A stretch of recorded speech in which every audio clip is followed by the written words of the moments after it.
से हम बहुत कुछ सीख सकते हैं और वो हमारे लिए एक मिसाल हो सकते हैं। तो मैं उसी संदर्भ में अपर्णा जी से कहूँगा कि बात।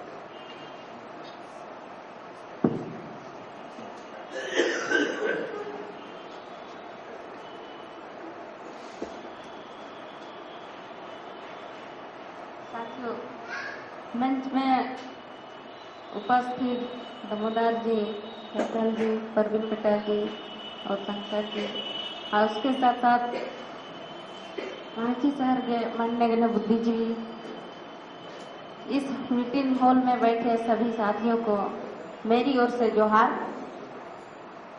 साथियों, जित्तन मरांडी 4 सालों से जेल में बंद है। 2008 5 अप्रैल उनकी गिरफ्तारी रांची के रतु रोड से ही हुआ था और उन्हें लगातार विस्थापन या पलायन हो रहे, उसके खिलाफ गीत, नाटक, लेख आदि पेश करते आ रहे हैं।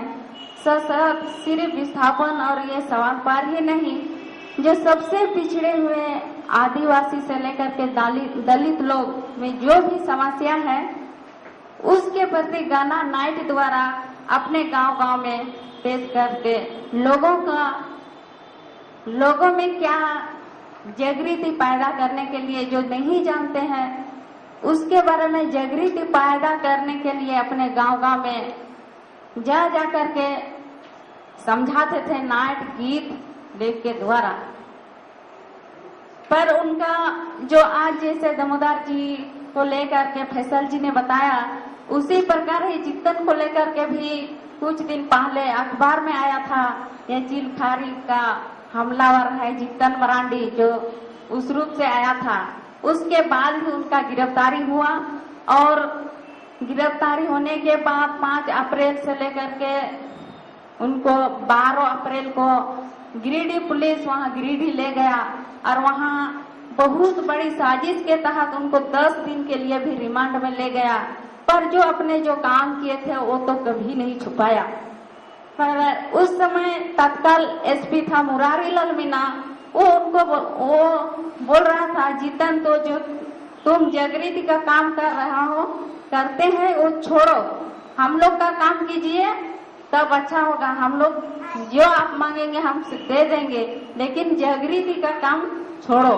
पर जितन ने वो बताया कि हम जो भी जनता के लिए काम किए हैं लेकिन जनता के विरोध में हम नहीं करेंगे।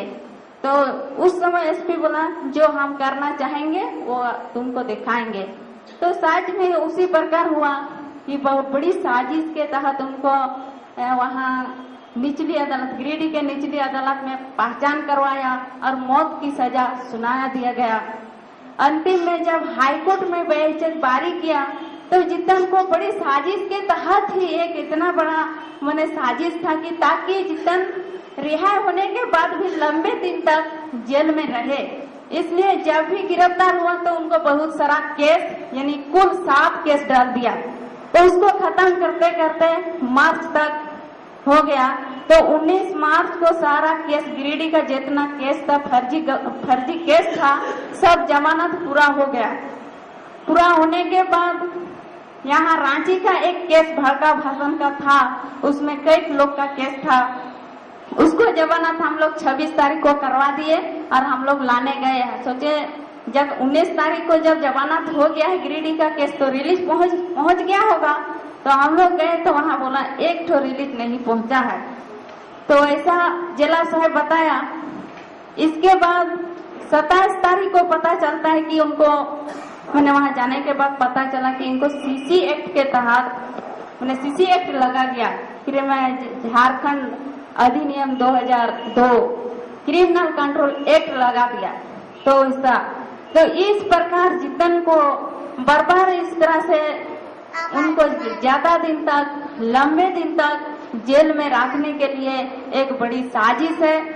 और समझिए इतना, जबकि सबको जानते हैं, सारा पुलिस प्रशासन से लेकर के बड़े बड़े अधिकारी तक जानते हैं या बड़े बड़े नेताओं तक जानते हैं, मंत्री तक जानते हैं जित्तन रंगकर्मी है। फिर भी पुलिस जो पुलिस के आला अधिकारी, उच्च अधिकारी लोग जो बात रखते हैं उसी को मान करके आज जो जितन पर हो रहा है। तो साथियों, सबसे बड़ा आखिर देखेंगे तो ये तो मानव अधिकार का हनन कितने बड़े होते हैं। सबसे ज्यादा जिन्हें जनहित के लिए, जागृति के लिए या लड़ाई लड़ते हैं, आंदोलन करते हैं, जागृति पैदा करते हैं, ऐसा व्यक्ति ही ऐसा बहुत दिन तक, लंबे दिन तक जेल में रखने के लिए प्रयास किया जाता है। और जैसे इतिहास में भी देखेंगे, सिद्धू कान्हू, बिरसा मुंडा या जो नीलम्बर पीतम्बर, जो भी हम देखते आ रहे हैं इतिहास में, जो जागृति अपना लक्ष्य तय करके जनहित के लिए ही आगे बढ़ते हैं, उन्हीं को ही ऐसा सजा मिलता है। जिनको गोली से मत किया जाता है, जिनको जेल में सड़ाया जा रहा है। तो इसी प्रकार जितन को पूरी तरह से फंसाया। और साथ साथ में अभी भी 27 अप्रैल को तो सीसी एक्ट लगा दिया।